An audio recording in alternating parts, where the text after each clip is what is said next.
Hi అందరికీ నమస్కారం. నిన్న పవన్ కళ్యాణ్ గారు ఇప్పుడున్న ఐక్యతతో 15 ఏళ్ళు ముందుకు సాగాలి అని చెప్పారు. చాలా మంచి మాట. చాలా ఒక పాజిటివ్ అప్రోచ్తో పవన్ కళ్యాణ్ గారు ఉన్నారు. పదవుల కోసం పాకులాడడము, చిన్న చిన్న విషయాలకు ఇబ్బంది పడిపోవటము, లేకపోతే బాధపడ్డము ఏం చేయట్లేదు ఆయన. సిఐఐ సమ్మిట్కి పవన్ కళ్యాణ్ గారికి ఆహ్వానం లేదని చాలామంది లోపల బాధపడ్డారు. పవన్ కళ్యాణ్ గారు చిన్న చిన్న విషయాలు తీసి పక్కన పెట్టారు. ఎందుకంటే సిఐఐ సమ్మిట్ జరిగినప్పుడు, పెట్టుబడుల సదస్సు జరిగినప్పుడు ఖచ్చితంగా పవన్ కళ్యాణ్ గారు ఉప ముఖ్యమంత్రి హోదాలో ఆయనకు ఆహ్వానం ఉండాలా, ఆయన వెళ్ళాలా. కానీ ఆయనకు ఆహ్వానం లేదా, ఉన్నా కానీ ఆయన వెళ్ళలేదా, మొత్తం మీద అయితే ఎక్కడో కమ్యూనికేషన్ గ్యాప్ వచ్చింది. అది ఇంతకుముందు మనం చర్చించాం కూడా. ఏది ఉన్నా కానీ ముందు ఆయన ఏం చెప్తున్నాడంటే, చివరికి ఆయనకు అవమానం జరిగినా, ఆయనకి ఏదైనా ఇబ్బంది జరిగినా ఆయన దిగమింగుకొని కూటమి ధర్మాన్ని పాటించాలి, 15 ఏళ్ల పాటు ఈ కూటమి అధికారంలో ఉండాలి అని చెప్పి నినదిస్తున్నారు. అంటే ఏదైనా ముందు మనం చేస్తేనే కదా మన తర్వాత వాళ్ళు చేస్తారు. అందుకే జనసేనకు ఒక స్పష్టమైన సంకేతాలు ఇచ్చారు. మనము కూటమి ధర్మాన్ని పాటించాలి, చిన్న చిన్నవి ఉంటే సర్దుకుని పోవాలి. ఈవెన్ ఒక కుటుంబంలో నలుగురుంటే భిన్నాభిప్రాయాలు ఉంటాయి. అటువంటప్పుడు కూటమి 3 పార్టీల కలయికలు ఖచ్చితంగా వస్తాయి. అంటే మనం ఒక కుటుంబంలోనే భిన్నాభిప్రాయాలు ఉంటే 2 కుటుంబాలు 3 కుటుంబాలు కలిసినప్పుడు ఇంకా ఎక్కువ భిన్నాభిప్రాయాలు వస్తాయి కదా. సో ఈవెన్ దో పోరాడాలి, మనం యుద్ధం చేయాలి. మనలో మనం యుద్ధం అంటే కూర్చొని చర్చించాలి తప్ప ఒకళ్ళ మీద ఒకళ్ళ ఆరోపణలు చేసుకోవద్దు. చాలా చక్కగా, చాలా స్ఫూర్తిని నింపేలా ఒక మీటింగ్ని ఆయన మాట్లాడారు. చిత్తూరు జిల్లాలో 3 పార్టీల కూటమి నాయకులతోటి పవన్ కళ్యాణ్ గారు ముచ్చటించారు.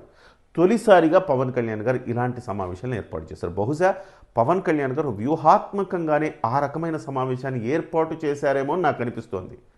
ఎందుకు అంటే ఈ మధ్యకాలంలో చూడండి, ఇక్కడ పవన్ కళ్యాణ్ గారి పక్కన ఎవరెవరున్నారు? చిత్తూరు రైల్వే కోడూరు ఎమ్మెల్యే ఉన్నాడు, చిత్తూరు ఎమ్మెల్యే ఉన్నాడు, పూతలపట్టు ఎమ్మెల్యే ఉన్నాడు, ఆరణి శ్రీనివాస్ తిరుపతి ఎమ్మెల్యే ఉన్నాడు. అలాగా వీళ్ళందరూ ఉన్నారు. ఇక్కడ ఈనాడులో వచ్చిన ఫోటో ఇది.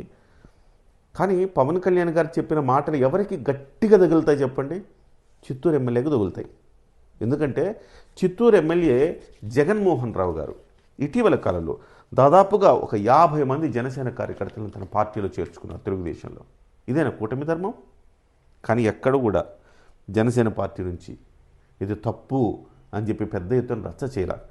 ఈ అంశాన్ని ఒక్కసారి మీకు తెలియజేస్తాను.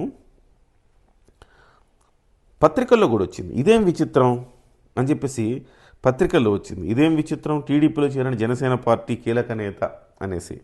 సో జనసేన 2024 ఎన్నికల్లో ఘన విజయం సాధించిన తర్వాత చిత్తూరు జనసేన ఉపాధ్యక్షుడు గల్లా రూపేష్ 50 మంది కార్యకర్తలతో టీడీపీలో చేరారు. స్థానిక పరిస్థితులే దీనికి కారణమని చర్చ జరుగుతోంది. మరోవైపు చిత్తూరుకు చెందిన పలువురు వైసీపీ నేతలు కూడా ఎమ్మెల్యే గురజాల జగన్మోహన్ సమక్షంలో తెలుగుదేశం పార్టీలో చేరారు. సో బాగానే ఉంది. ఎమ్మెల్యేలు అక్కడ వైసీపీలోంచి తీసుకుంటే ఏంటి అర్థం? ఆ వైసీపీని బలహీనపరచాలని కదా. మరి జనసేన పార్టీలోంచి తీసుకుంటే అర్థం ఏంటి? అసలు పెద్ద పెద్ద నాయకులు క్యూ కడతా ఉంటే జనసేన పార్టీ అధినేత పవన్ కళ్యాణ్ గారు ఆచితూచి అడుగులు వేస్తుంటే ఎక్కడ కూడా తెలుగుదేశం పార్టీకి కించిత్తు హాని కలగకూడదు, ఇబ్బంది కలగకూడదు, అసౌకర్యం కలగకూడదని ఆయన భావిస్తుంటే చిత్తూరు ఎమ్మెల్యే ఆ జిల్లా ఉపాధ్యక్షుడిని 50 మందితో తీసుకొచ్చి తన పార్టీలో చేర్చుకుంటే ఏం సంకేతాలు ఇస్తున్నట్టు? చిత్తూరులో జనసేన పార్టీని నామరూపాలు లేకుండా చేయాలని ఆయన భావిస్తున్నట్టే కదా. ఈవెందో పవన్ కళ్యాణ్ గారు ఈ అంశాన్ని ఆయన ముందే కూటమి 15 ఏళ్ల పాటు ఉండాలని ఆయన చెప్పారు. అంటే గట్టిగా జగన్మోహన్ రెడ్డి గారికే ఈ రిటార్డ్ అని చెప్పాలి. ఏదేమైనా ఒక్క విషయం అయితే జనసేన పార్టీ గుర్తుపెట్టుకోవాలి. ఎంత అంటే సహనం మరీ ఎక్కువైపోతే కూడా ఎక్కడికక్కడ సాల్వ్ చేసుకోకపోతే, ఇవాళ జగన్మోహన్ రావు చేర్చుకున్నారు, గురజాల జగన్మోహన్ రావు. రేపు 175 నియోజకవర్గాల్లో 21 మాత్రమే తెలుగుదేశం పార్టీకి ఉన్నాయి, జనసేన పార్టీకి ఉన్నాయని మనం గమనించాలి. 160 నియోజకవర్గాల్లో అక్కడ ఎమ్మెల్యేలుగా తెలుగుదేశం వాళ్ళు ఉన్నారు. ఈ రూపేష్ అనే వ్యక్తి చెప్పిన మాట ఏంటంటే స్థానిక పరిస్థితుల కారణంగా, స్థానిక పరిస్థితులు అంటే అతనికి పదవి కావాలంటే నువ్వు నా పార్టీలోకి వచ్చి చేరాలి, అప్పుడే నీకు పదవి ఇస్తా. నువ్వంటే నాకు ఇష్టమే, కానీ నువ్వు జనసేనలో ఉన్నావు కదా, నా దగ్గర వచ్చి చేరు, నీకు ఏదో ఒక పదవి ఇస్తా అంటే జనసేన పార్టీలో ఉంటే నాకు పదవి రాదు, తెలుగుదేశం పార్టీలోకి వెళితే నాకు పదవి వస్తుందన్న నమ్మకం వాళ్ళకి కలిగిందనుకోండి, జనసేన పార్టీ నుంచి వలసలు ఇమ్మీడియట్గా పెరిగిపోతాయి. ఇప్పుడు జనసేన పార్టీ రేపు 2029లో ఏమన్నా తేడా వస్తే తిరిగి వెనక్కి చూసుకుంటే అంత డొల్ల ఉంటుంది, కార్యకర్తలు ఉండరు. కాబట్టి కార్యకర్తల్లో ఆత్మవిశ్వాసం, ధైర్యం నింపాల్సిన ఆవశ్యకత ఉంది. మంచితనమే, మంచిగా ముందుకెళ్తున్నారు పవన్ కళ్యాణ్ గారు, చాలా సంతోషించదగ్గ విషయం. చాలా కూటమి ధర్మాన్ని పాటించే మొట్టమొదటి వ్యక్తి ఆయనే కావచ్చు. కానీ ఇలాంటి డ్యామేజ్లు జరుగుతున్నప్పుడు ఎక్కడికక్కడ దీనికి ఒక మందు వేయకపోతే ఖచ్చితంగా జనసేన పార్టీ దీర్ఘకాలంలో నష్టపోవటం ఖాయం. ఒకవైపు పవన్ కళ్యాణ్ గారు పార్టీని బలోపేతం చేయడానికి త్రిశూల వ్యూహం రచిస్తూ ఉన్నారు. చాలా అద్భుతమైన కార్యాచరణ కూడా మొదలైంది. పిఠాపురంలో 5గురుతోటి పిఠాపురంలో మొదలైంది. అంటే ప్రతి నియోజకవర్గానికి 5గురుని 5 మెన్ కమిటీ అని వేస్తున్నారు. నిర్ణయాలు ఏమన్నా తీసుకుంటే ఆ 5 మెన్ కమిటీ తీసుకోవాలి తప్ప ఏకపక్షంగా నిర్ణయాలు తీసుకోకూడదు. ఒక్కొక్క వింగ్ నుంచి ఒక్కొక్కరిని తీసుకుంటున్నారు ఆయన.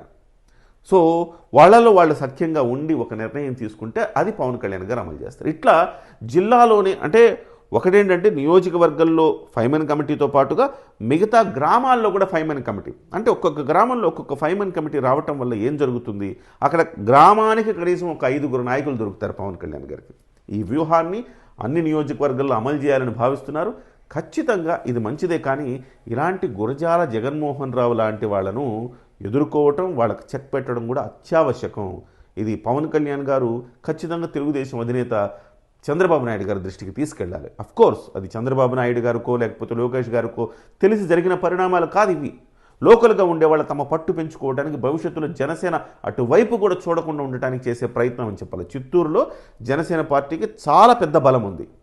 అంత బలమున్న జనసేన పార్టీని మరింత వీక్ చేస్తే తప్ప, లేకపోతే రేపొద్దున జనసేన పార్టీకి కూడా టికెట్ ఇవ్వాలంటే చర్చించుకునే నియోజకవర్గాల్లో చిత్తూరు ఒకటి, రాజంపేట ఒకటి, ఇలాంటివి. అంటే ఆల్రెడీ రైల్వే కోడూరు, తిరుపతి ఇచ్చారు కదా, మదనపల్లి ఒకటి.